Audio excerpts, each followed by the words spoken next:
महाभारत हिंदुओं का पौराणिक ग्रंथ है जिसके बारे में हम सभी जानते हैं। लेकिन आज हम आपको महाभारत से जुड़ी हुई 15 प्रमुख बातों के बारे में बताने वाले हैं। तो चलिए शुरू करते हैं।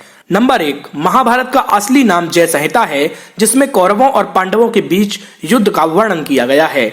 नंबर 2, कहा जाता है कि अर्जुन के पुत्र अभिमन्यु में कल्याण नामक दैत्य की आत्मा थी, जिसे कैद कर भगवान श्री कृष्ण ने द्वारिका में रखा था। नंबर 3, आप सभी जानते हैं कि महाभारत की रचना वेदव्यास ने की थी, लेकिन महाभारत को 3 भागों में बांटा गया है।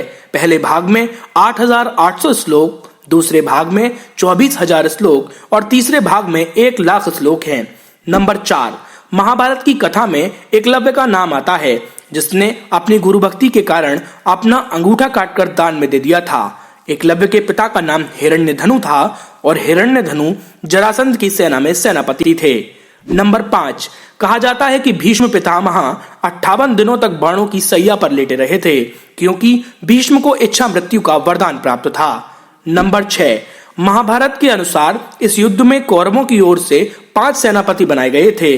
पितामह भीष्म, कौरव और पांडवों के गुरु द्रोणाचार्य, अंग देश के राजा कर्ण, महाराज शल्य और द्रोणाचार्य के पुत्र अश्वत्थामा।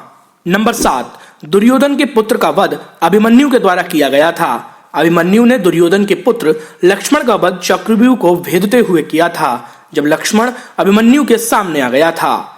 नंबर 8, ब्रह्मास्त्र के बारे में तो हम सभी जानते हैं।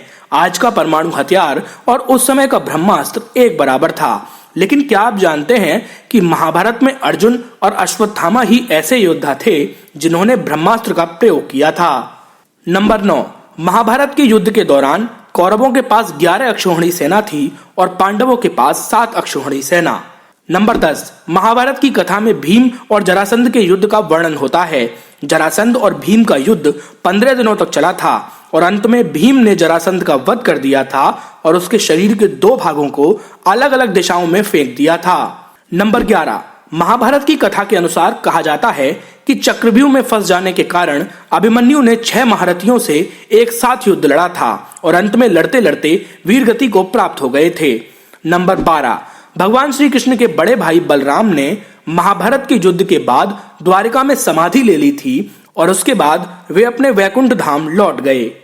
नंबर 13, भगवान श्री कृष्ण के कुल का अंत महाभारत के युद्ध के 36 वर्षों बाद हुआ था। नंबर 14, महाभारत में शामिल होने वाली एक अक्षौहिणी सेना में 21,870 रथ, 21,870 हाथी, 1,90,050 पैदल सैनिक और 65,610 घोड़े हुआ करते थे।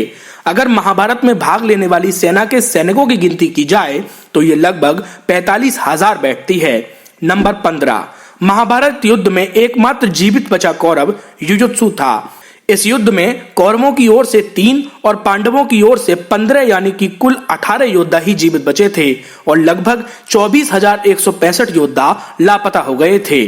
तो दोस्तों, आपको ये जानकारी कैसी लगी हमें कमेंट बॉक्स में जरूर बताएं। अगर आपको ये वीडियो अच्छी लगी हो तो इसे अधिक से अधिक शेयर भी करें।